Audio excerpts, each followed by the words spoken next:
Amikor az ember Malajziára gondol, szinte mindenkinek ugyanazok a képek ugranak be.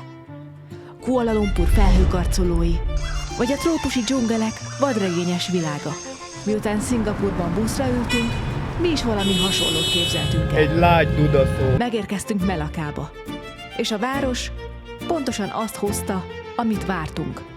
Egy kulturális ékszerdoboz, gyönyörű épületekkel, vibráló színekkel és elképesztően kedves emberekkel, akik amikor elmentünk, csak egy mosollyal fogadtak minket. Viszont amikor egy picit arrébb sétáltunk a klasszikus zónától, az utcaképe azonnal megváltozott. Amikor az elhanyagoltabb utcák között sétáltunk, egy dolog járt a fejünkben. Ez itt is pontosan úgy, mint mindenhol, hozzátartozik egy adott országhoz. Nem csak a szépség, hanem az is, ami mögötte van.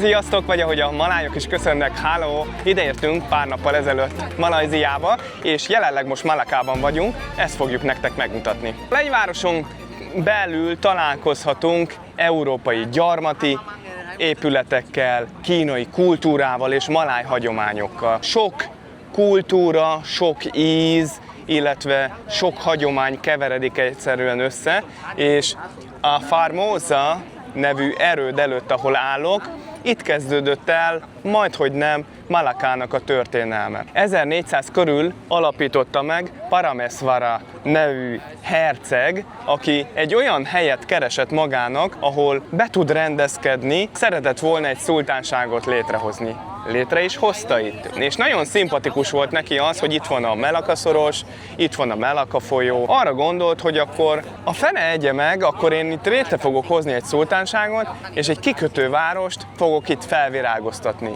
Hát meg is csinálta az emberünk, és erre felfigyeltek a portugálok, akik már az 1500-as években is portyáztak ugye mindenfelé, és hozták létre a gyarmataikat, és felfigyeltek arra, hogy rengeteg kínai hajó jár ide, indonéz hajó, és az arabok is jártak, és ugye kereskedtek a fűszerekkel, a selyemmel annak idején. A portugálok szerettek volna egyszerűen egy kontroll alatt tartani itt a környéket, és elfoglalták Melaka szultánságát 1511-ben, majd felépítették ezt az A Formosa nevű erődítményt. Oda egészen felért az épület, illetve fallal volt összekötve, ez már ugye egy rom, de ott van az egyik legmagasabb pontja a Melaka városának, és onnan az egész szorost be lehet látni.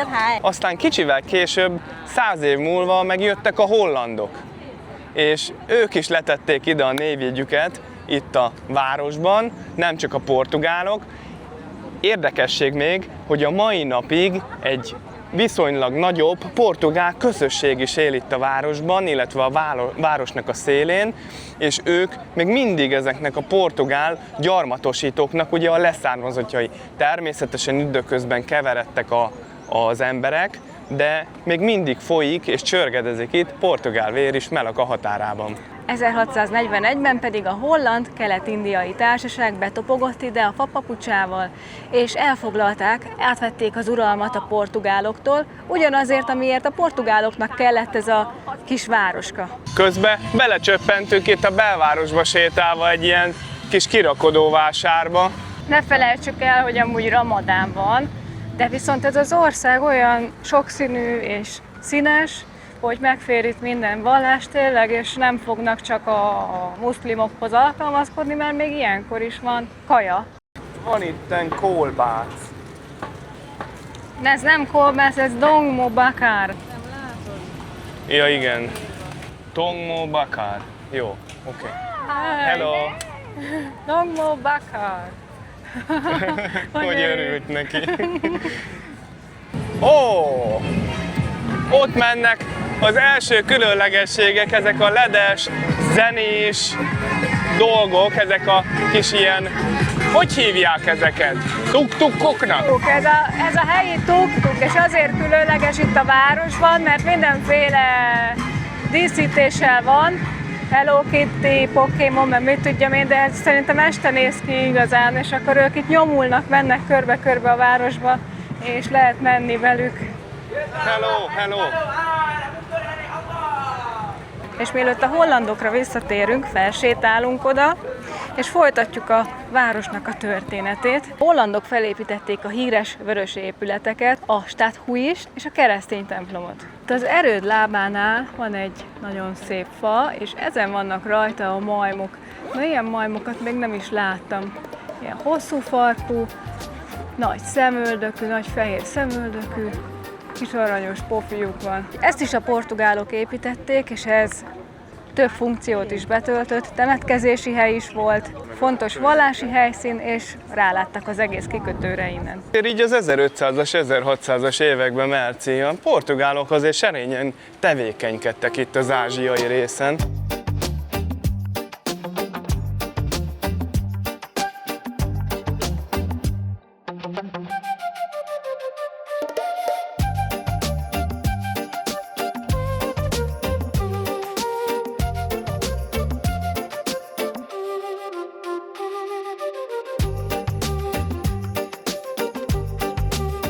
És most pedig sétálunk már lefele a következő korszakig, de mielőtt... Vöröstérre megyünk? Igen, a Vöröstérre, Merci elszólta magát ugye a piros házakról. De mielőtt rátérünk a hollandokra, a hollandok Vörösterére, azelőtt még egy dolgot szeretnénk nektek megmutatni, hogy mivel portyáztak a portugálok. Itt ez, amit láttok, ez a sok piros épület, ez már a holland gyarmatosításra. Ez itt a Flor de la Mar nevű hajónak a replikája, mert feltehetően az eredeti elsüllyedt Indonézia partjainál, mégpedig azért, mert a portugálok vérszemet kaptak, megpakolták kincsel, meg mindenféle földi jóval, és egyszerűen nem bírták hazavinni. Ez is itt a portugáloknak a maradványa, ez is ugyanúgy az erődhöz tartozott hozzá. Igen, de hogyha 10 méterrel tovább megyünk, akkor ott meg már a hollandoknak a maradványa van. Itt vagyunk a Vöröstéren, de nem Oroszországban. Van a tuktukoknak a gyűjtőhelye, úgy néz ki, aki éppen nincs lefizetve egy körre, az itt parkol. Úgyhogy itt föl lehet huppanni, és akkor bekapcsolják neked a zenét. Eredetileg a hollandok építették fel itt az összes épületet, amik fehérek voltak.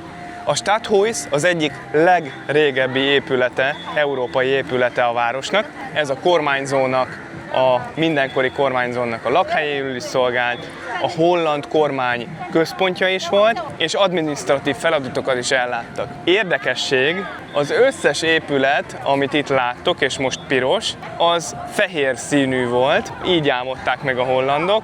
Aztán ugye jöttek a britek a hollandok után, mint gyarmatosítók, elfoglalták a várost, és átmázolták az összes házat a jelenlegi színére. És úgy jöttek a britek a képbe, hogy 1824-ben a brit birodalom és Hollandia megállapodást kötött, amely felosztotta ezt a térséget, és ez volt az úgynevezett angol-holland szerződés. A megállapodás szerint Hollandia megkapta Indonéziát, Nagy-Britannia pedig Malakát és a Maláj-félszigetet. Malaka mindig is hatalmas nagy súlyt nyomott a kereskedelemben, viszont amikor a britek megkapták 1824 után, akkor ők Szingapúrra építették azt a kereskedelmet, ami itt Malakában folyt, és ezért Malaka szerepe gazdaságilag csökkent, és kisebb kikötővárossá vált. És azért lett nem Malakából az a mai napon, ami, hanem Szingapúrból.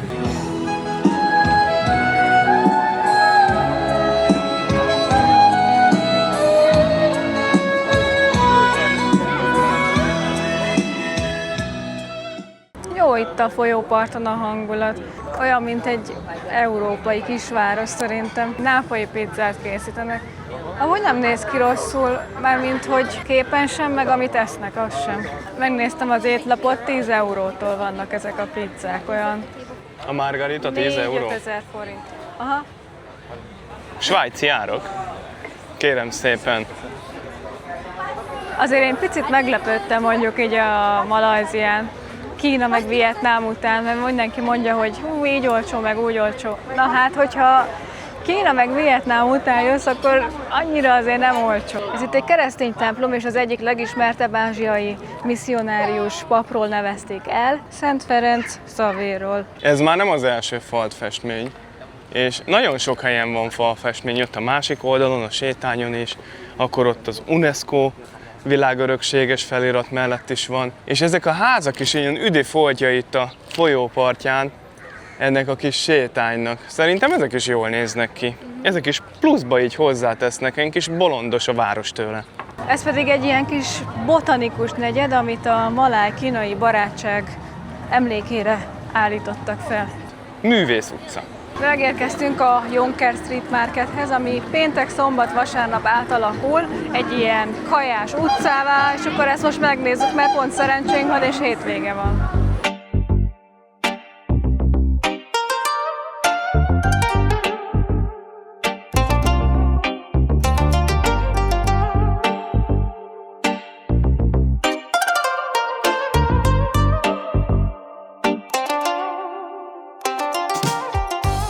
És nem csak kaját lehet itt venni, hanem van itt különböző ruhásstand is, souvenir shop. Ja, most akkor így legalább egy picit bele tudjuk vetni magunkat a maláj kajakultúrába, hogy ők mit árulnak így az utcán. Hát másokat, mint amiket eddig láttunk, vagy hát vannak más dolgok is. Például ilyet még nem láttunk. Pastel de nata. Milyen nyalánkságok vannak itt. Ezek mini rákok. Ez nem néz ki annyira rosszul. Csak nem tudni, hogy mióta áll ott. Aztán valaki növényeket árul. Hennát, illetve ilyen hennát lehet festetni itt magadnak.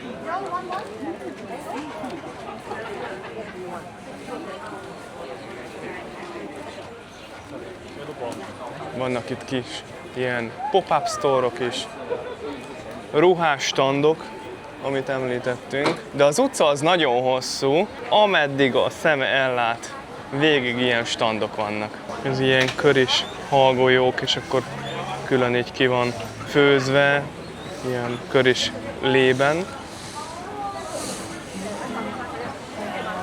Illetve itt grilleznek. Van egy csomó polipcsáp.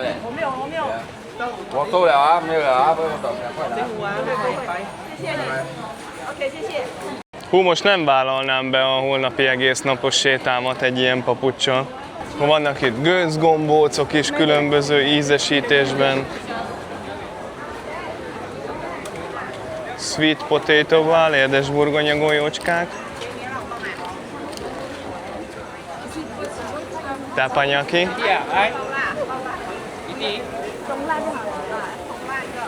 Ez nagyon finom volt Kínában, amit ettem, ez nagyon ízlett. Hát valahogy ehhez most nem lenne gusztusom. Viszont úgy látom, van szalámi is nyársra húzva. Lehet azt is enni, nem csak kolbászkát. Egyre többen kezdenek lenni most itt a piacon, és egyre nehezebb már itt középen haladni. Nagyon szűk az utca, a Merci már oda kiment a külső részre, és ő ott halad, majd mindjárt újra bevár engem, és akkor tudunk együtt haladni tovább. Elkezdett besötétedni, és most már visszafele haladunk a szálloda irányába, kinéztünk ott nem messze egy jó kis éttermet, ahol tradicionális maláj kaját fogunk tudni kipróbálni, illetve enni. És visszafele remélhetőleg már egy picit be is sötétedik, úgyhogy egy pár éjszakai felvétellel is meg tudjuk magunkat ajándékozni. Nézzétek meg ezeket a házakat! Ezek is annyira jól néznek ki, pedig csak egy utcát jöttünk a Jonker Street-től, és itt sétálunk végig, és annyira jól néznek ki szerintem. És ha még nem említettük volna, akkor természetesen Melaka is az UNESCO világörökség része. És városszerte vannak ilyen kis kutak, amivel fel tudod tölteni az üvegedet vagy a kulacsodat. Én ezt is jó dolognak tartom. És akkor itt vissza is értünk a kínai negyedbe, illetve a Jonker Streetnek az elejére. Itt van ez az arany lovas szobor, és itt vannak ezek a fényes tuk-tukok.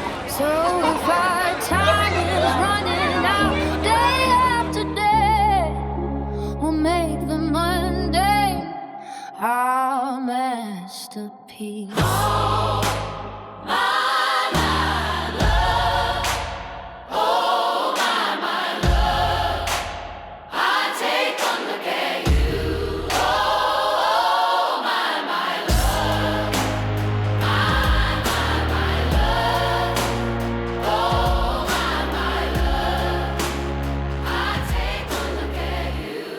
Srácok, az a helyzet, hogy sorban ülés van itt kint, mert egy nagyon jó értékelésű maláj étterembe néztük ki, hogy ott fogunk majd rendelni, és mivel sorban ülés van, meg nincs hely, Atlantic Nyonya Cuisine, ez egy ilyen nagyon autentikus, tradicionális maláj konyha, és szeretnénk akkor, mivel úgyis sorban ülés van, meg tele van, akkor elvisszük magunkkal, és akkor majd a szállodába megesszük. Ugyanazt az élményt fogjuk megkapni, és hamarabb.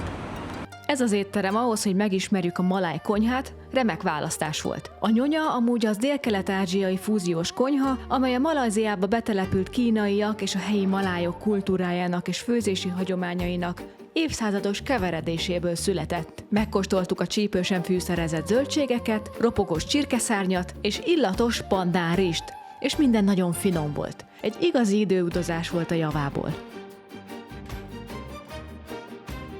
Kicsekkoltunk és megyünk reggelizni. Az Aeont néztük ki, ott olyan jó kis szendvicsek meg pékségek voltak, úgyhogy ott fogunk most nézni valamit. És ez a buszútra is jó lesz majd délután. Jön az autó értünk, úgyhogy már visznek is.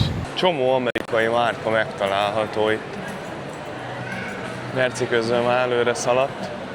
Megnézze, hogy milyen termékek vannak. Én szeretek így elidőzni, így nézegetni. Akkor van itt ilyen drogéria elől, ez is az AEO-hoz tartozik, és akkor itt vannak a pék termékek. Remélem, hogy legalább olyan jól fognak kinézni a szendvicsek, mint ahogy Vietnámba kinéztek. Itt csinálják a finom szendvicseket. Ez olyan fura volt, hogy ott a környékünkön meg az ilyen pékségek, meg kávézók, azok meg ilyen 10-11 órakor nyitnak. Ezt nem is értem, hogy vasárnap miért nem nyitnak hamarabb. Na mindegy, így ezért is döntöttünk úgy, hogy eljövünk ide. Amikor tehetjük, az Aeont választjuk, mert itt minden megtalálható egy helyen.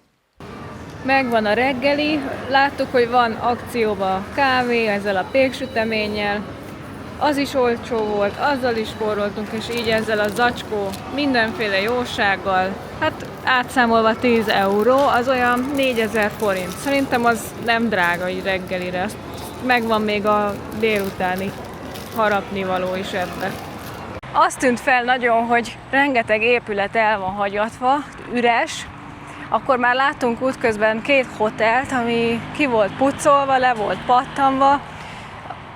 Nem tudom, én arra gondolok, hogy csődbe ment, fogalmam sincs. Így tudunk visszasétálni a városba. Úgy látjuk, hogy más is erre ment, hiszen ki van taposva az út. Szóval feltételezem, hogy nincsen járda, városba vezető járda. Tomi észrevett valami utat, úgyhogy lehet, hogy végig fogunk tudni sétálni itt a vízparton, egy ilyen lebetonozott területen, az mégiscsak jobb, mint a susnyába menni.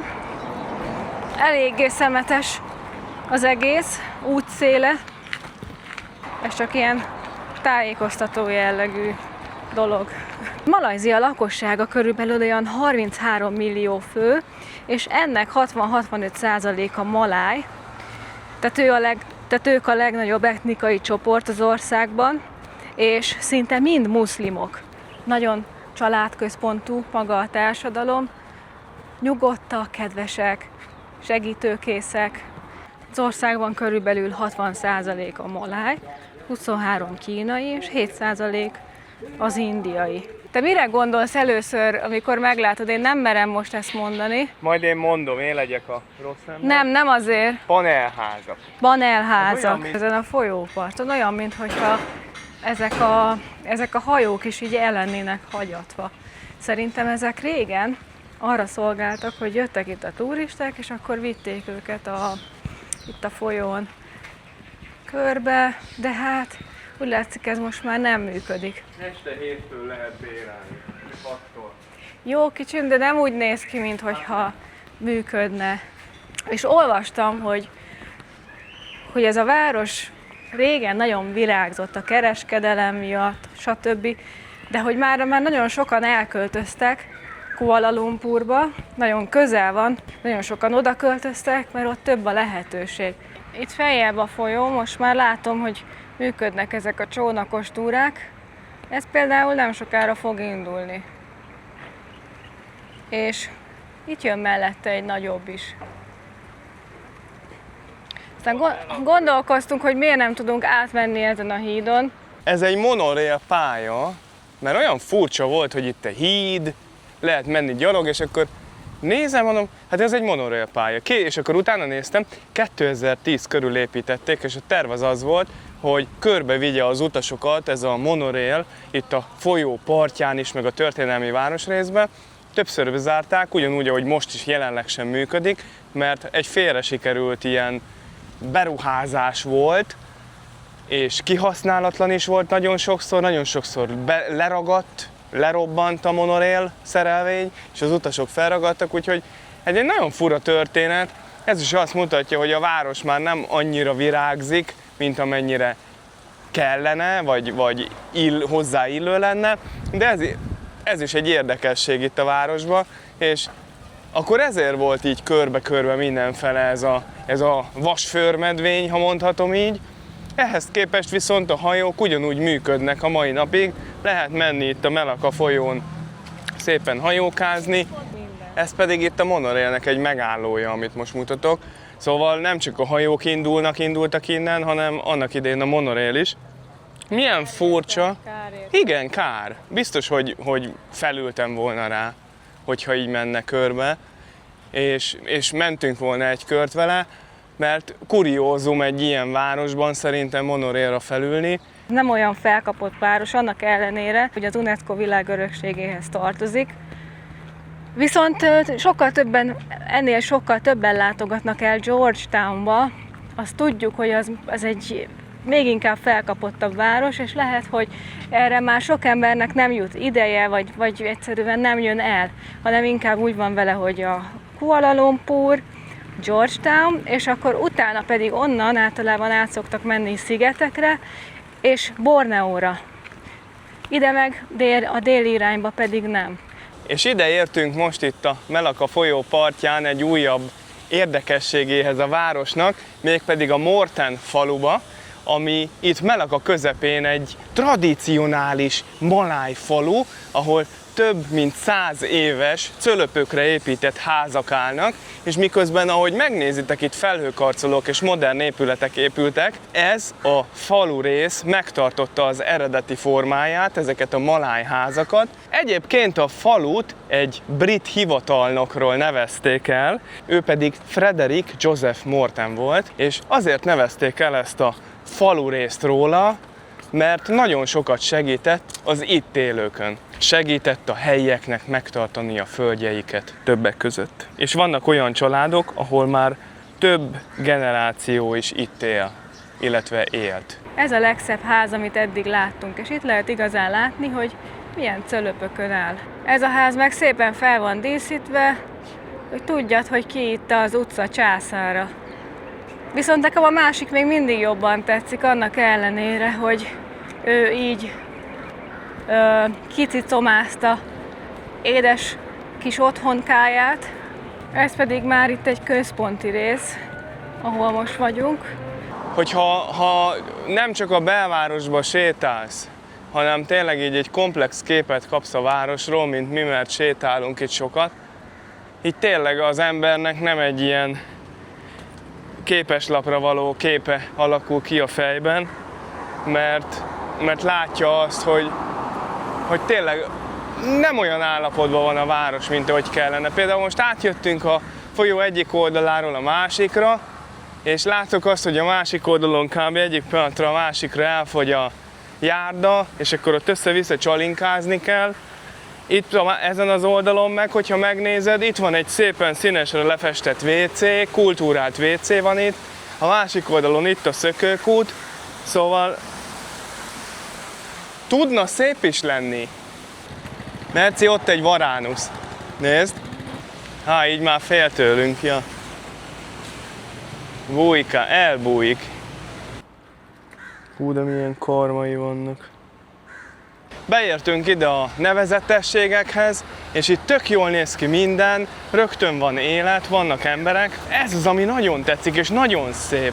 Ázsiában egyáltalán nem meglepőek a lepattant részek vagy az elhagyott utcák, de újra ki kell hangsúlyoznunk a hatalmas különbségeket. Ez a hely itt nem egy névtelen külváros, kulcsfontosságú kikötőváros, ami a világörökség része. Éppen ezért döbbenetes az a gazdasági bukás, ami itt történt. Ahogy a séta során láttuk, a városvezetés hatalmas összegekből próbálta megreformálni a turizmust. De minden megrekedt.